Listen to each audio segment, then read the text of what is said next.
Hi everybody and welcome to Heel Heat. My name is George Coles, and on this episode we're doing It Came From the Network. The topic of this It Came From the Network, if you've been following along all November, we've been doing ECW's November To Remember. This time, we're jumping in 1999. If you haven't seen any of my shows before, we rate everything on a 1 to 5 scale. 1 is the worst, 5 is the best. Let's get right into it. We start the show with Joey Styles in the ring with both Cyrus the Virus, aka Don Callis, aka the Jackal, which brings out also Joel Gertner. At the time, Gertner was doing the TV show, the TNA show, as the color commentator, and Cyrus was doing the pay-per-views. They kind of had a thing where every beginning of the show, Cyrus would get a one-up on Gertner to take over the position. This show, Taz comes out, kind of confronts Joey Styles about something he said on commentary, ends up choking out Joel Gertner, thus clearing the way for Cyrus to become a commentator. Again, like I said, they do this every pay-per-view.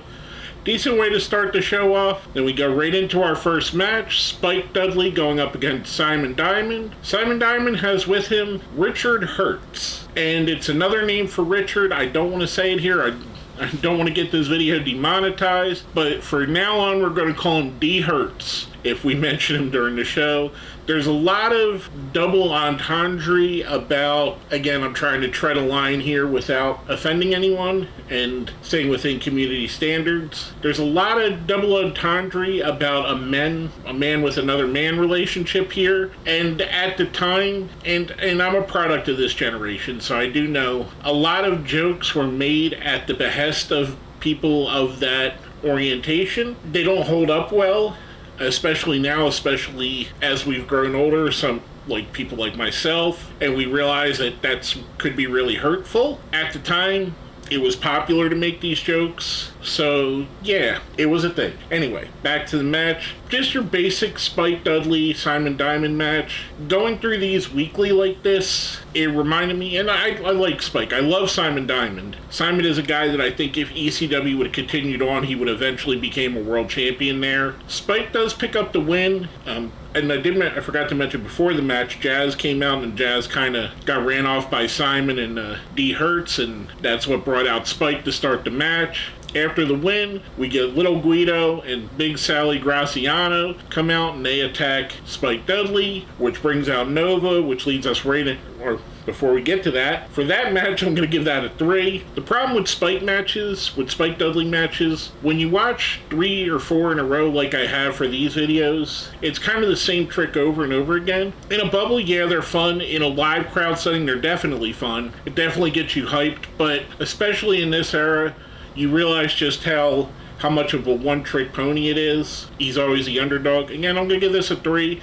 Thought it was good, not great. That leads us right into a match with Little Guido going up against Nova. This I thought was a much better match. Here you have two of the better wrestlers in ECW at the time. Guido and Nova, they put on some fantastic matches both with each other and with many other opponents. I really enjoyed this match. Little Guido does pick up the win with a ton of interference by Big Sally, which is par for the course of ECW. After the match, Guido and Sally are ganging up on Nova, which brings out Chris Chetty, who came back from an injury, and that brings out Danny Doring and Roadkill, who were the perennial villains to Chetty and Nova's faces. I enjoyed this match a lot. I enjoyed the after stuff. I'm giving this one a 4. I thought it was really good. Again, a lot better than the first match, and I enjoyed what they were doing here. Next up, we have my second favorite match of the night. It's a 3-way dance. Jerry Lynn going up against Super Crazy, going up against Tajiri. Tajiri has with him Steve Corino and Jack Victory. Steve Corino, one of my favorite wrestlers of all time. I love his ECW run. I love his Ring of Honor run. I love his run in NOAH, 0-1. Steve Corino is just awesome. He's criminally underrated, and he should be considered someone that's like on the top of everybody's list, in my opinion. I do think, much like I said with Simon Diamond, if ECW would have carried on, he would have been one of the flag bearers, kind of the franchise of that next generation or that next 5-10 years. Jack Victory is awesome in the role here. I love it. It's funny to think at the time how old I felt Jack Victory was, and then coming to now and watching current wrestling, and most of the card is the age that Jack Victory was here, if not older, at the time it felt like Jack Victory was ancient. Kind of a neat little thing that you realize when you look back just how young a lot of these guys are. A lot of these guys are in their 20s, and at the very highest they're early 30s. Some of them, like Jack, in their middle 30s. This was my favorite match. Super Crazy gets eliminated first. Lynn eliminates Tajiri, which I thought was really awesome. I'm giving this a 5. I really enjoyed this match. Next up, we get our brawl for the show. We get the Baldies, consisting of Angel, Tony DeVito, Vito LaGrassa, Vito the Skull LaGrassa, aka Big Vito, and PN News, which is interesting because Paulie must have loved PN News to have him have a spot here, because he hadn't been relevant in wrestling in at least 5-6 years, if not more at this point. They're going up against New Jack and Balls Mahoney and Axel Rotten. Again, I've said it if you've been following along and you've watched my other videos about these. The music that they play for New Jack, and also Jazz, because Jazz had Little Kim for her theme song. I forget what Little Kim song it was. But the song they decided to overloop it with, oh my god, it was bad. And we're going to talk about it again later at another match about how bad the overloop or the overdub they use the song is. The song they overdub New Jack's matches with, and because Natural Born Killa's played through his whole match, they keep looping it. It makes all his matches kind of unbearable to watch, in my opinion. At least sonically. The music is so bad. This was your standard brawl. I mean, with some of the better brawlers in ECW, New Jack, Axel, Balls. Angel, underrated. Angel, another guy like Simon Diamond, I think would have had a better career if ECW continued on. This was basically what you would expect of the match. The Baldies pick up the win on this one. I'm giving this a 3. Like I said, the music makes it almost unbearable to watch it, and really wasn't much of nothing other than a New Jack balcony dive. I could have lived without ever seeing this match again, because it just was basically nothing. And when people think of ECW that don't know ECW and haven't done deep dives into ECW, this is the kind of thing they think of. They don't think of the Malenko Guerrero classics, or Taz's run as a champion, or Rob Van Dam's fantastic matches, whether it be with Jerry Lynn or a litany of other people, or the Tajiri Super Crazy matches. They think of brawls like this. And that's kind of where it gets painted a little bit negatively. Not saying I dislike the brawls, because there's a little bit of something for everybody, even on this show. It doesn't hold up well 20 plus years later. And with the music really kills it for me. So, again, I'm giving it a 3. Didn't think it was horrible, but not great either. Next up, we have actually a really good match, Sabu versus Chris Candido. I rather enjoyed this match. I love both of these wrestlers. I think they're both fantastic. Sabu, one of the greats of his generation. Again, a guy criminally underrated, should be talked about more as a trendsetter, as someone who laid the foundation for what wrestling was going to be for the next 2 decades. And he's not. This was a really fun match. Sabu picks up the win with a camel clutch, or a modified camel clutch. I'm giving this one a 4. I thought it was really good. Candido is awesome as well. Another guy I wish kind of got his flowers too. Someone that you don't really hear talked about as being a great wrestler, but he really is. He's fantastic. Go back and watch a lot of Chris Candido stuff, both here, Smoky Mountain, even as part of the Body Donnas, and you'll see he's just great. The guy's just amazing in the ring. Now, coming off of that, we get, for the ECW Championship, probably my favorite match of the card, the 3-way dance being my second favorite. Mike Awesome defending against Masato Tanaka. Now, I've gone on record, and if you go back to some early videos, you could probably find where I talk about how much I dislike Mike Awesome because of what he did leaving with the ECW Championship, and being a big ECW guy at the time, it really angered me. So I had to set that aside. My dislike for Mike Awesome never had anything to do with his in-ring. I dislike Bill Goldberg too, but if Bill Goldberg has a great match, I'm going to say he had a great match. I could be subjective. I love Goldberg's match with DDP, but we're going off the rails here. If you've watched any Mike Awesome versus Masato Tanaka matches, first, again, with 2022 eyes, looking back at something almost a quarter century ago, some of it doesn't hold up. A lot of the protected chair shots to the head, kind of cringy now. But these matches were like a war of attrition. It was like 2 guys going out there with shotguns and just firing shotguns at each other until one person couldn't stand anymore. I mean, they would hit high impact move after high impact move, chair shots to the head, throw each other through tables, threw each other from the ring through tables, flying all over the place. I mean, this is ECW. All that ECW encompasses in one match you would see here. Whether it be the insane athleticism of both Awesome and Tanaka, the crazy hardcore stuff with the chair shots and tables,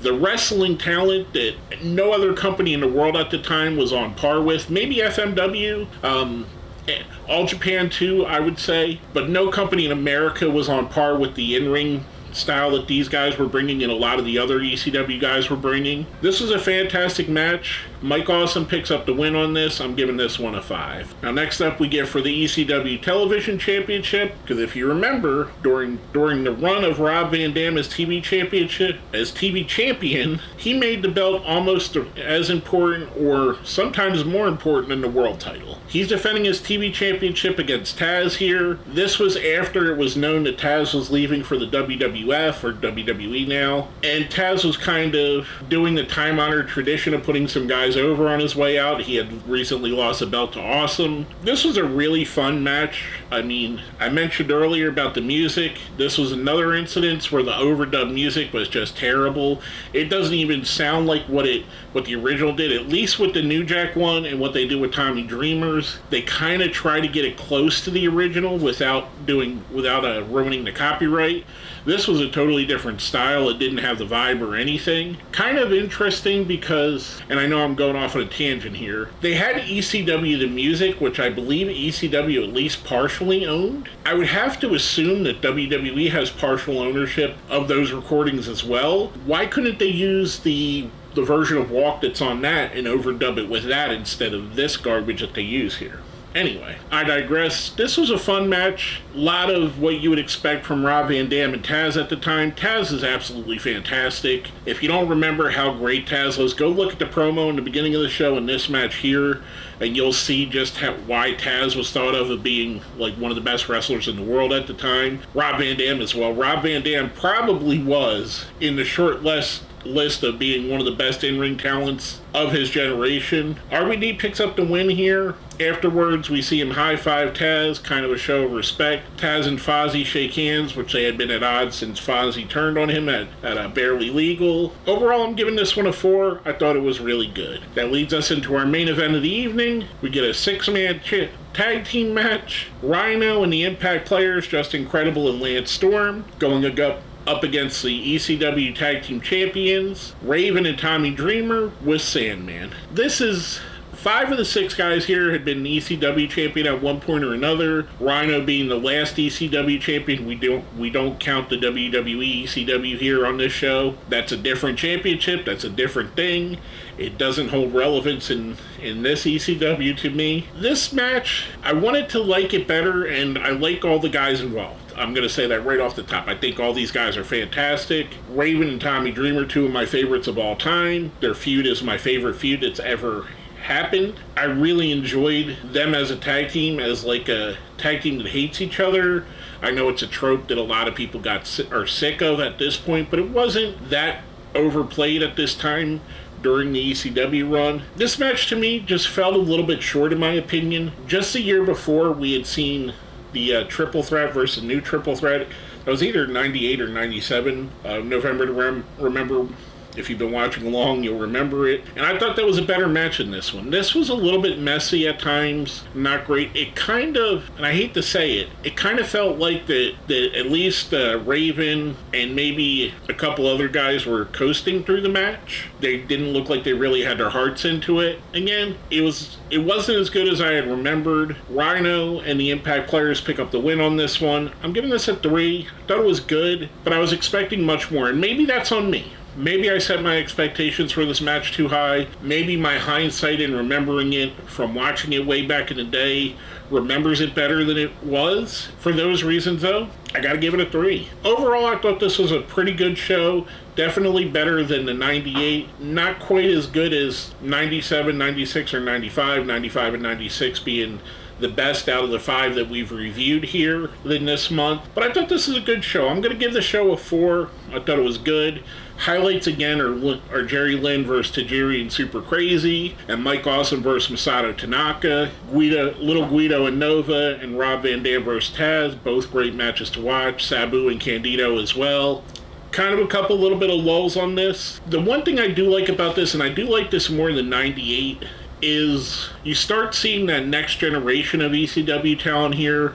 You got the Rhinos of the world, Steve Corino's on the show, Tajiri, Super Crazy, Simon Diamond. Nova was starting to get a bigger push. Doring and Roadkill. The guys that for the last few years of ECW were really the flag bearers of the company at that point. The new guard. They had taken over from the guys like Raven, Tommy Dreamer, and Sandman. Even though Tommy and Sandman mostly would stay to the end, it kind of felt like we had some fresh blood in there, and ECW was reloading and starting a new group of talent that they were bringing up into the world. If they didn't go out of business in 2001, it would have been great to see what would have happened with those guys in that company. Alas, again, I thought it was a really good show. I definitely recommend checking it out. Well, that being said, let's smash that like button, share the video, subscribe if you haven't, and if you made it all the way to the end and you've been watching along, if you haven't, just put something like "Hi George" in the comments.